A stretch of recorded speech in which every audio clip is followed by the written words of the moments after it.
my February reads wrap up video. I had to cut the beginning short of this one, so this is a little clip that I had to do at the end of it. I thought I'd have enough time to do what I was originally going to do, but that's just going to be after a separate video. I didn't read as much as I thought I was going to read last month, sadly. I did read 3 books and currently still reading my 4th book. The first book I read last month, I read No Place to Hide by Ashley Harper. It's a dark romance. It's only got 99 pages, so if you're looking for a short read, you can read it. I did rate it a 3 out of 5, which a lot of the books I've read so far are 3 out of 5, because I wasn't enjoying them like I thought I would.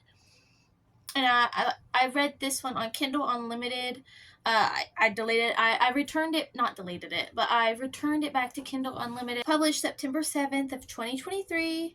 I started reading it December 30th of 2024 because I was like, it was already a week of me not reading, and I was just playing video games, and I was like, I really want to read something, and I ended it on January 1st. It's my January read because I didn't read it much when I first started it.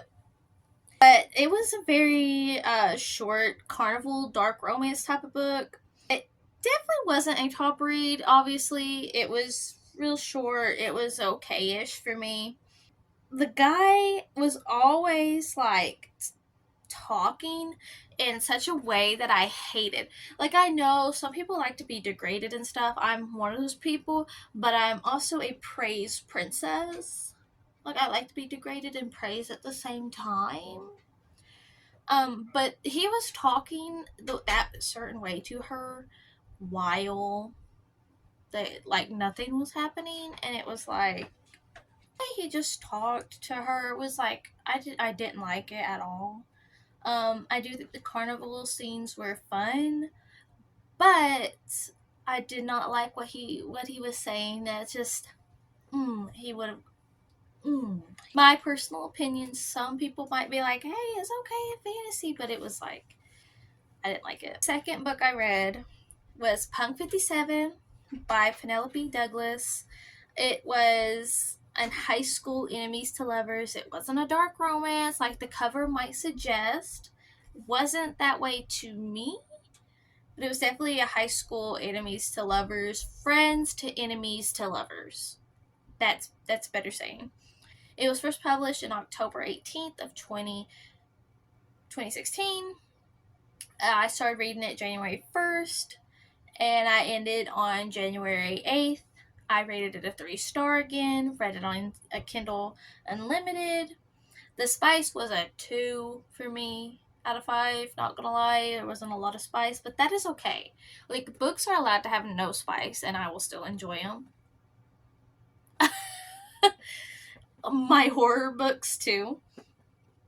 But the way people were saying it was like online, I thought it was going to be like a dark romance, and it was, don't get me wrong, it was good, but I am so glad I didn't buy the physical copy of it because I'm definitely not going to reread it.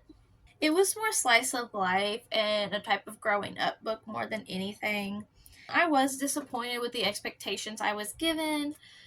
If this is a book you're interested in, because it is a high school book, it is a lover. It's like it's friends to enemies to lovers type of deal. If you're into that, if you're into him being the person that she's talking to through the pen pal and she doesn't know it, and they're like mean to each other, and then they figure it out later.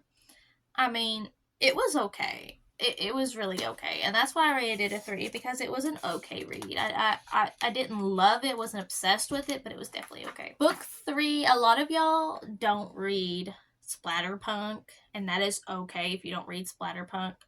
You don't have to, but this is a splatterpunk, so trigger warning. I mean, trigger warning on dark romance too, but I read Dark Assembly by Erin Beauregard. It is splatterpunk. It is 125 pages long. It was published June 10th of 2020.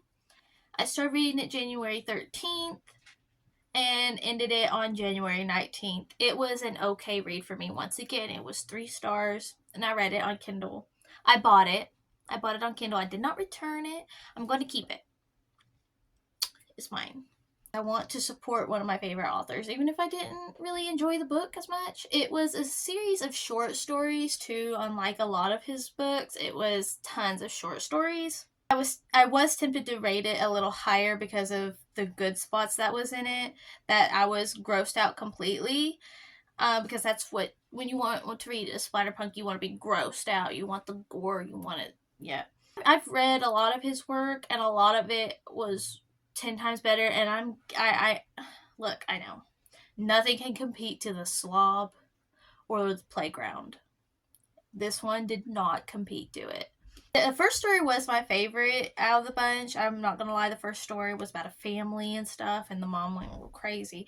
That I enjoyed. I enjoyed that one. That one was really good. It was very scary, and it was grossed out.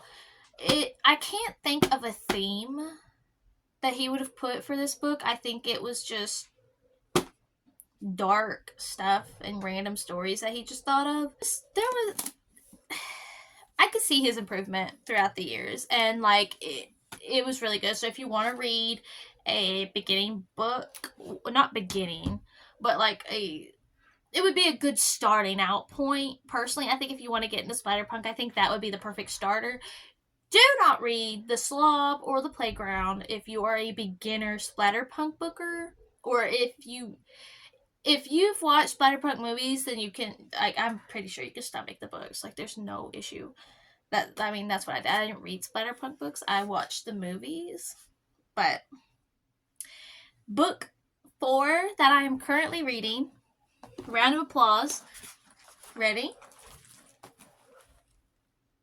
Onyx Storm. I am like 17, maybe 21% into the book. I'm on chapter 13. No spoilers in the comments, please. No spoilers in the comments. But I am like completely at my little thing. I'm currently reading it. I'm taking my sweet time because we really don't know when book 4 is going to get released. So I'm taking my sweet time reading this. Also, I have been caught up with playing my video games also, so that's been a thing. On there, I've been live streaming random moments and games and stuff. I hope you all enjoyed the video. Please leave a like and please comment, share with your friends if you like reading and stuff. But that's it. That's all I got. So, bye.